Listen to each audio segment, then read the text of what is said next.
ஆழ்ந்து கேளுங்கள். உங்களுக்குள் நிரந்தரமானது, நித்தியமானது என்னன்னா, இப்போ நீங்க எல்லாத்தையும் அனுபவிச்சுட்டு இருக்கிற இந்த ஃபோக்கல் பாயிண்ட் தான் நிரந்தரம்.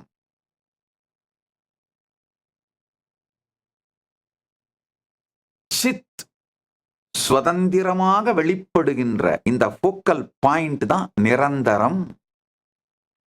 சித் ஜட கிரந்தி நிரந்தரம் இல்லாதது. வாழ்க்கையில வேற ஒண்ணுமே தேவையில்லை. ஒன்னே ஒண்ணுதான் வேணுங்க. ஞானத்தின் மீது பிரதிஷ்டை செய்யப்பட்ட சரியை, ஞானத்தின் மீது நிலைநிறுத்தப்பட்ட, ஞானத்திலிருந்து விளைந்த வாழ்க்கை முறை. அவ்வளவுதாங்க மொத்த சாரம். வாழ்க்கையோட சாரம் இவ்வளவுதான். ஞானத்தின் மீது பிரதிஷ்டை செய்யப்பட்ட சரியை, ஞானத்தின் மீது பிரதிஷ்டை செய்யப்பட்ட டிசிப்ளின். வேற ஒண்ணுமே இல்லைங்க. இந்த பெரிய பெரிய சத்தியங்களை கேட்கும் பொழுது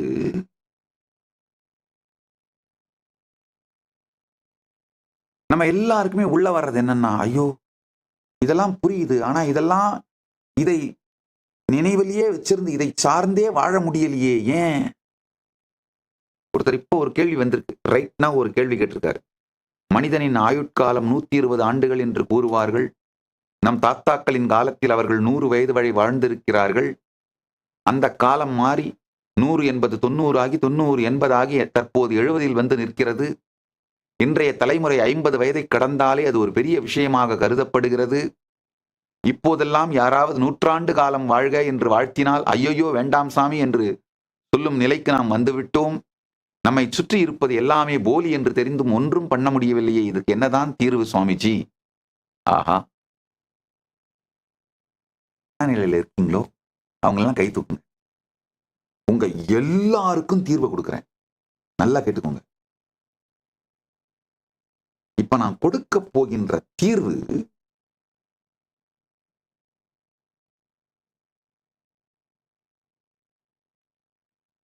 சகல மனிதர்களுக்கும் கந்தர் அனுபூதியை சொந்த அனுபூதியாக மாற்றுகின்ற தீர்வு. நல்லா புரிஞ்சுக்கோங்க. இப்ப நான் தொடர்ந்து 3 சத்சங்கங்களா பல்வேறு சத்தியங்களை சொல்லிட்டே வரேன். இதெல்லாம் பரம சத்தியங்கள். நீங்களும் உள்வாங்கிட்டே வரீங்க. தேவை என்னன்னா, இந்த சத்தியங்களை சார்ந்து, இந்த ஞானத்தை சார்ந்து டிசிப்ளினான வாழ்க்கை, கம்ஃபர்ட் ஜோனுக்குள்ள ஒளிஞ்சுக்கிட்டு மனித மனம் எப்பவுமே என்ன பண்ணும்னா, எல்லாம் மிகப்பெரிய நல்லது நடக்கணும், ஆனா இன்ஸ்பைரேஷனால நடக்கணும், லவ்னால நடக்கணும், ஸ்பான்டேனியஸா நடக்கணும். ஐயா நல்லா புரிஞ்சுக்கோங்க. எல்லா மிகப்பெரிய நன்மையும்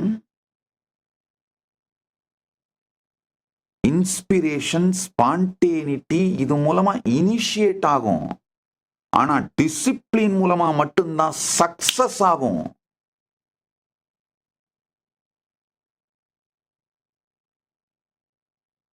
உங்களுக்குள்ள இருக்கிற, நல்லா ஆழ்ந்து கேளுங்க, எத்தனை பேரு இன்ஸ்பயர் ஆகி சாமி சத்சங்கத்தை கேட்ட உடனேயே இன்ஸ்பயர் ஆகி 2 நாள் கடகடன் வேகமா கையை கால் ஆட்டி யோகா பண்ணி 3வது நாள் 4வது நாள் இல்ல எனக்கு இன்ஸ்பிரேஷன்லாம் அந்த இனிஷியேஷன்லாம் போயிருச்சுப்பா, அதெல்லாம் ஒண்ணு நிரந்தரமா நிக்க மாட்டேங்குது.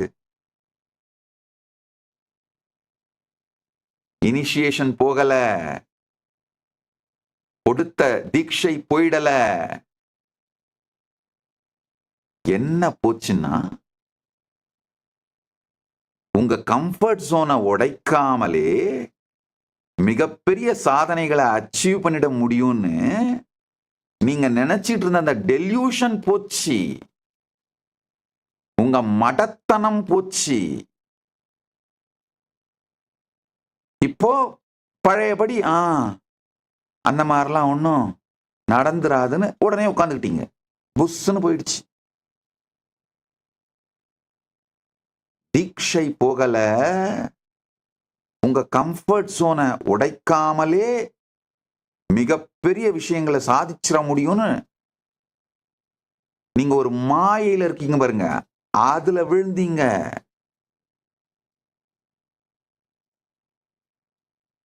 நன்றாக புரிந்து கொள்ளுங்கள்.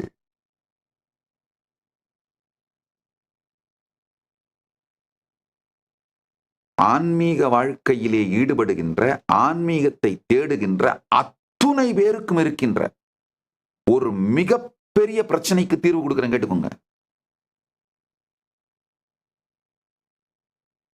இந்த மொத்தமா யூடியூப்லயோ சொசைட்டில கூகுள் பண்ணி ஏஐல எங்க போய் பாத்தீங்கன்னா ஆன்மீகனாலே மோட்டிவேட் பண்றது, இன்ஸ்பயர் பண்றது. அதனாலதான் எவ்வளோ இன்ஸ்பிரேஷன் பண்ற புக்ஸ், இன்ஸ்பயர் பண்ற புக்ஸ், மோட்டிவேட் பண்ற புக்ஸ், மோட்டிவேட் பண்ற லெக்சர்ஸ், மோட்டிவேட் பண்ற ப்ரோக்ராம்ஸ், மோட்டிவேஷனல் ப்ரோக்ராம்ஸ். யாமா.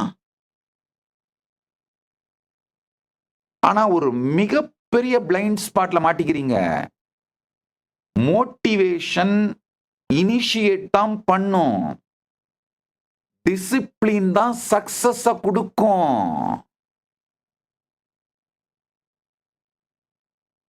டிசிப்ளின் தான் ஜீவன் முக்தி வரைக்கும் உங்களை கூட்டிட்டு போகும். ஞானத்திலே ஸ்தாபிக்கப்பட்ட சரியை. பல பேர், சாமி என்ன தீட்சை, சாமி என்ன தீட்சை, எனக்கு உடனே மெசேஜ் போடுறது, ஆஹா one more great initiation Bhagwan, today I can't imagine what an initiation, what a power, I just sat after your initiation, சும்மா இரு சொல்லறன்னு சொன்ன உடனே ஒண்ணுமே இல்லாம இருந்தது பகவானே. இது போயிடாம இருக்கிறதுக்கு என்ன பண்ணணும்? இதுலயே இருக்கிறதுக்கு என்ன பண்ணணும்? அதான் டிசிப்ளின். எத்தனை பேர் திரும்ப திரும்ப திரும்ப எனக்கு போடுற மெசேஜ் இதுதான். கைலாசவாசிகளாகட்டும்,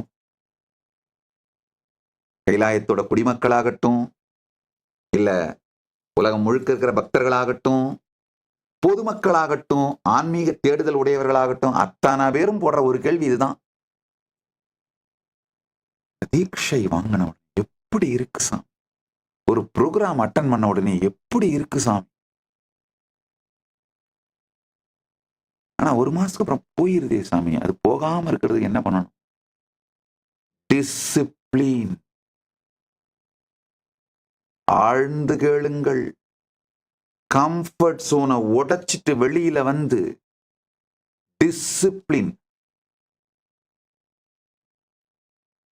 உடலை நீங்க நினைக்கிற மாதிரி யோக சரீரமாக மாற்றுவதாகட்டும், ஆரோக்கியமான உடம்பா மாற்றுவதாகட்டும், மனதை ஜீவன் முக்த தன்மையிலேயே வைக்கின்றதாகட்டும், உயிரை பரமாத்வைதத்திலேயே வைப்பதாகட்டும், இல்ல பெரும் செல்வத்தை உருவாக்குறதாகட்டும், என்ன மிகப்பெரிய விஷயங்களை சாதிக்கணும்னாலும் ஞானத்தை அடிப்படையாக வைத்த சரியை, இன்ஸ்பயர்ட், இனிஷியேட்டட், டிசிப்ளின், ரிப்பீட்டேஷன்,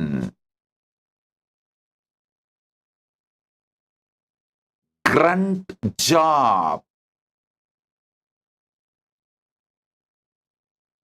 இது எல்லாம் தான் அடிப்படை. நல்லா புரிஞ்சுக்கோங்க.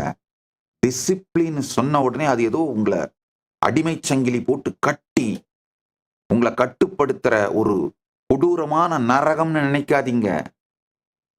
உங்கள் உடலையும் மனதையும் உயிரையும் டிரான்ஸ்ஃபார்ம் பண்ற, உங்க வில்ல கண்ட்ரோல் பண்றது டிசிப்ளின் இல்ல, உங்க வில்ல டிரான்ஸ்ஃபார்ம் பண்றது டிசிப்ளின். நீங்க எதுவா மாறணுமோ உங்கள் ஜீவன் முக்த தன்மைக்கும் உங்களுக்கும் பாலமா இருக்கிறது டிசிப்ளின். உங்களுடைய ஹையர் செல்ஃபுக்கு உங்களை எடுத்துட்டு போறது டிசிப்ளின். லோயர் செல்ஃப்ல இருந்து உங்களை விடுவிச்சு ஹையர் செல்ஃப் கூட்டு போறது டிசிப்ளின். நல்லா புரிஞ்சுக்கோங்க. ஒவ்வொரு நாள் தவறாம யோகா பண்றதும், ஒவ்வொரு முறை ஒழுங்கா நிராகார சம்யமம் பண்றதும், ஒவ்வொரு நாள் தவறாமல் உற்சாகமா இருந்தாலும், நன்றி உணர்வு பொங்கனாலும் பொங்கலினாலும் தவறாமல் பூஜை பண்றதும், இதெல்லாம் உங்களுடைய ஜீவன் முக்த தன்மைக்கு நீங்க போடுற ஓட்டு. ஒரு நாள் யோகா மிஸ் பண்றதும், ஒரு நாள் பூஜையை மிஸ் பண்றதும், ஒரு நாள் சத் சங்கத்தை மிஸ் பண்றதும், ஒரு தரம் இந்த ஞான கருத்துக்களை வாழாமல் கொந்தளிப்போடு கோபத்தோடு இல்ல இன்கம்ப்ளீஷன்ஸோட வெடிக்கிறதும் உங்களுடைய ஈனத்தன்மைக்கு நீங்க போடுற ஓட்டு. ஒரு தரமும் உங்களுடைய உங்களை நீங்களே தோற்கடித்துக் கொள்ளும் பொழுது, உங்க மேல நீங்க வச்சிருக்கிற நம்பிக்கை உடைபடும் பொழுது நீங்கள் சிதைக்கப்பட்ட நபராக மாறிவிடுகிறீர்கள். ஒரு தரம் ஒரு நாள் யோகாவை மிஸ் பண்ணும் பொழுதும் உங்க உடம்ப மட்டும் நீங்க சிதைக்கல, உங்க மேல நீங்க வச்சிருக்கிற கான்பிடன்ஸ சிதைக்கிறீங்க. டிசிப்ளின் நல்லா புரிஞ்சுக்கோங்க. ஞானமடைந்த பின்பு கூட, பரமாத்வைதத்தை அடைந்த பின்பு கூட, பரமாத்வைதத்தில் பிரதிஷ்டை செய்யப்பட்ட சரியை, பரமாத்வைதத்தில் பிரதிஷ்டை செய்யப்பட்ட டிசிப்ளின், அதுதான் என்னுடைய மிகப்பெரிய பலம்.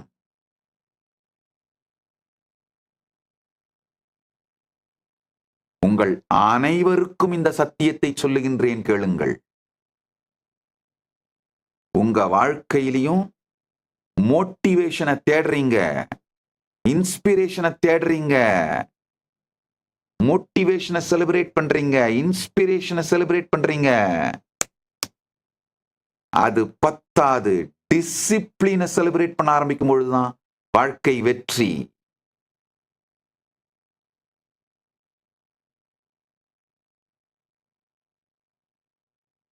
பல பேர் இந்த மோட்டிவேஷன் ஸ்பீச்ன்ற பேர்ல வாழ்க்கை சின்னது, மகிழ்ச்சியாயிரு,